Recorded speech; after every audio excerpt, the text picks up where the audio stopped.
Halo pemirsa, selamat malam. Beberapa bulan terakhir, publik digemparkan dengan kasus gagal ginjal misterius yang menyerang anak-anak usia 6 bulan hingga 18 tahun. Dan sudah dilaporkan terjadi 269 kasus di mana 157 anak usia 1 sampai 5 tahun meninggal dunia.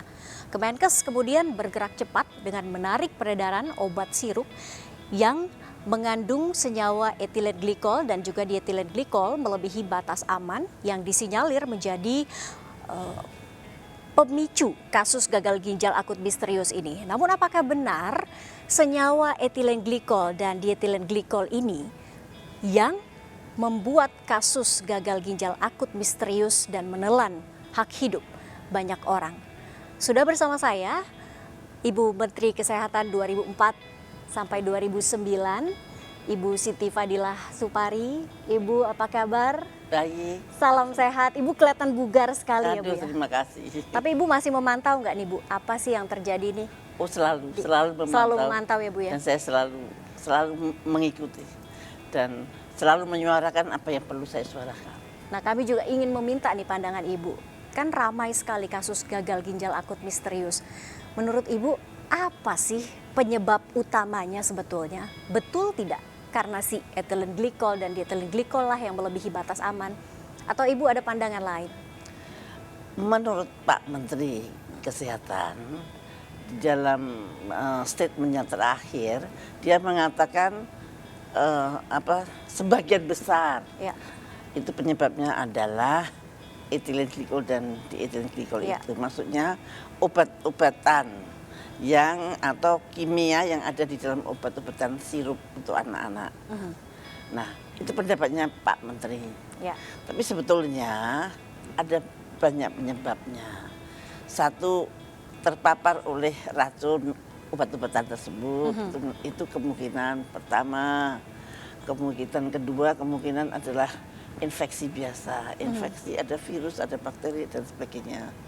Jadi tadinya di RSCM itu misalkan angka kematian gagal ginjal akut itu segini gitu ya, tapi akhir-akhir ini adanya isu itu angka kematiannya meningkat sampai 5 kali atau 6 kali. Nah ini kemungkinan kedua adalah hal-hal yang seperti biasanya, tapi kok meningkat ya pasti bukannya biasa, pasti luar biasa. Yang ketiga kemungkinannya ini dari literatur ya, adanya MIS atau multi organ inflammatory for children. Ini biasanya pada anak-anak yang pernah terpapar oleh COVID. Nah, atau ibunya terpapar Jadi oleh ada COVID, kerusakan tapi ibunya organnya begitu ya, Bu? menyusui, misalkan, atau ibunya yang menyusui anak itu. Nah, kemudian kelima kemungkinan ada hubungannya dengan booster, ada hubungannya dengan vaksin. Itu pada dewasa yang jelas ada di dalam literaturnya adalah pada dewasa itu ada hubungannya dengan pemberian booster. Bagaimana ini bisa mempengaruhi itu Bu? Vaksin mRNA maupun vaksin DNA. Ya. Itu ada di dalam literatur bahwa itu bisa mempengaruhi gagal ginjal akut itu. Jadi bahan kimia yang dimasukkan ke dalam tubuh itu bisa mempengaruhi kemungkinan? Bukan bahan kimia. Kalau vaksin yang dibuat dengan DNA itu adalah virus delivery-nya. Jadi virus yang sudah mati begitu ya Bu? Belum. Jadi pada waktu ada vaksin, beberapa vaksin. Vaksin yang sekarang dibuat di luar itu kan ada vaksin yang DNA maupun mRNA. Nah yang DNA itu supaya DNA COVID yang diambil dari virus COVID dimasukkan ke tubuh kita langsung kan nggak bisa. Harus ada yang gendong gitu. Nah yang gendong itu adalah adenovirus. Ya. Adenovirus digendong kemudian setelah sampai di tempatnya maka DNA itu dilepas oleh adenovirus itu. Dan adenovirus ini sebetulnya adalah virus yang bisa membuat flu pada sifat. Adenovirus ini sebetulnya adalah virus yang bisa justru melukai organ-organ kita juga. Ya, katanya menurut penelitian in vitro dia tidak akan berbahaya, tapi dia dikembangkan di dalam sel-sel ginjal. Jadi dia bisanya stay juga ada di ginjal. Zadox Life itu dia sebelum jadi, sebelum dipakai itu dia mengembangkannya di sel-sel ginjal. Nah, belum ada penelitian secara in vivo apakah setelah protein E-nya itu diambil apakah tidak berbahaya untuk manusia. Itu belum ada in vivo-nya, ya, adanya in vitro-nya saja. Nah, kemudian mRNA, ternyata nanopartikel yang dimasukkan ke tubuh kita tidak hanya nanopartikel mRNA saja, tapi juga disertai oleh satu virus yang namanya varicella zoster. Nah, varicella zoster itu juga tempatnya ada di ginjal. Jadi bagaimana itu Nah, tidak ada membahayakan hubungannya begitu ya Bu itu, ya? Itu tapi biasanya untuk dewasa. Kalau untuk anak-anak belum ada laporannya. Ya. Cuman apakah ada pengaruhnya kalau bapak ibunya atau orang atau neninya atau babysitternya misalkan mengandung itu atau dia apakah menular ke baby ini, saya kurang mendapatkan data-data yang benar karena pemerintah tidak transparan banget terhadap data-data penelitiannya. Lihat misalkan di RSCM itu kan rumah sakit yang sudah sangat maju dan saya kira akan gampang sekali dilihat apakah pasien-pasien itu masih menyusui ataukah pasien-pasien itu tidak menyusui tapi terpapar oleh sirup. Nah, seberapa persen sih yang terpapar oleh sirup itu dan berapa lama sirup itu diminum kemudian terjadi. Kalau di Gambia ada 3-5 hari gejala itu muncul. Tapi di kita kok belum ada. Dari 157 kasus meninggal itu belum diketahui pasti. Itu betul-betul dari sirup itu saja atau? Nah, itu dia. Karena belum ada keterangan-keterangan yang bisa keluar dari penelitian itu. Tapi dari menurut Ibu nih, mungkin nggak sih dari makanan-makanan yang dikonsumsi? Ya, kemungkinan itu kita mesti cari ya. Tapi itu di literatur enggak belum lah, ada. Belum ada. Kalau penyakit bawaan masih memang nasibnya etilen glikol dan di etilen glikol inilah yang selalu disalahkan di dalam gagal ginjal akut yang menyebar secara mendadak. Ini ada penyakit bawaan begitu Bu mungkin yang menyebabkan gagal ginjal akut? Nggak ada ya?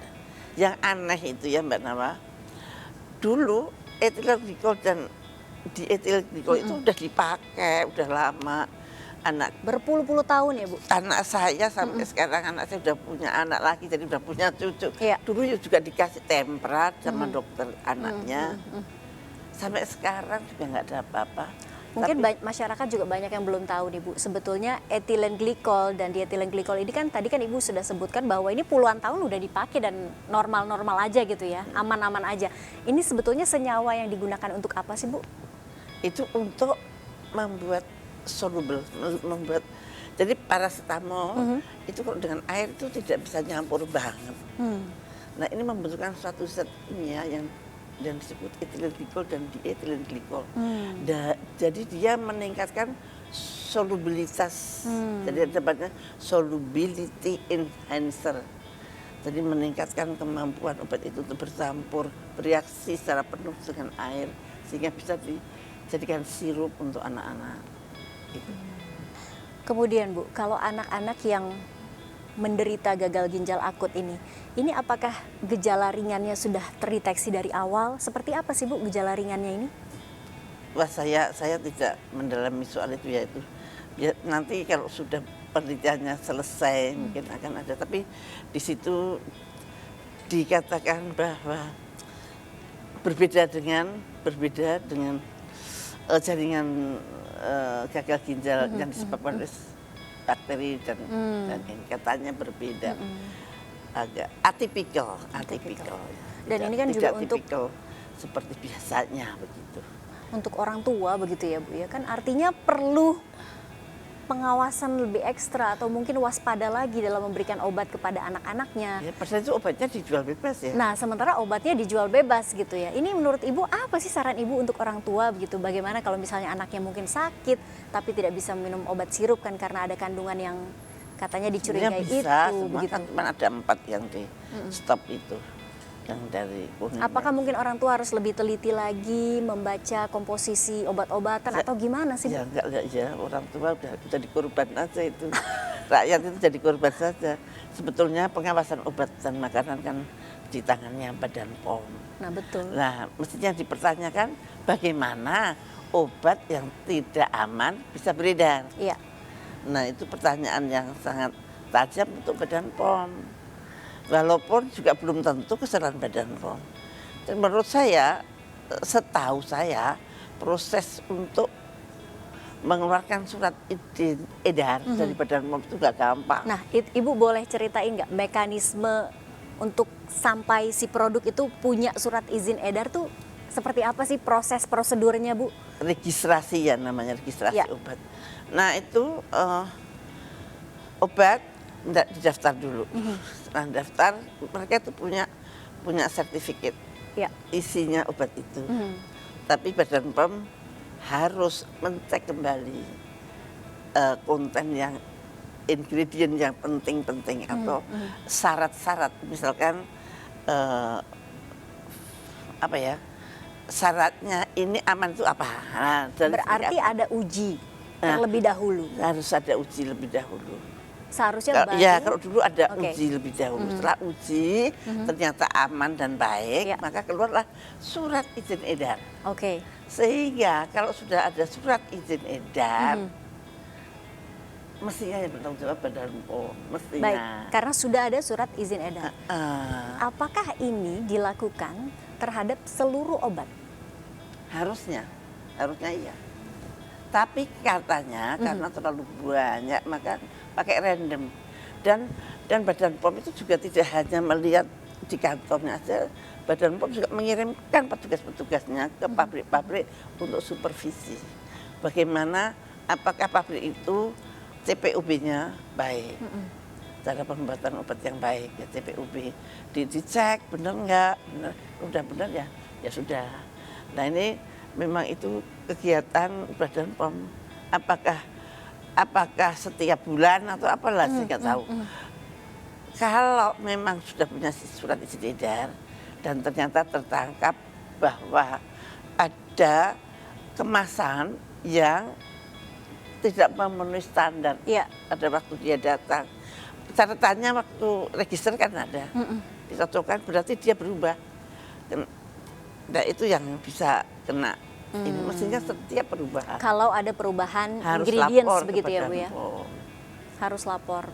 Nah, kalau ini tidak dilaporkan, mereka sudah dapat izin edar tapi mengganti bahan baku begitu ya, Bu? Ya, Ini misalkan baru bisa bahan dipidanakan baku. begitu ya? Nah, apa itu ada di undang-undang pidana saya belum tahu. Saya kira sebetulnya kok pidana atau gitu ya, terus kemudian pabriknya ditutup ya janganlah, kasihan kan itu salah satu produk saja. Dan itu memang salah satu kegiatan Badan POM memang seperti itu. Memang. Kita lanjutkan sesaat lagi ya, Bu ya. Ya. Pemirsa jangan kemana-mana, One on One segera kembali.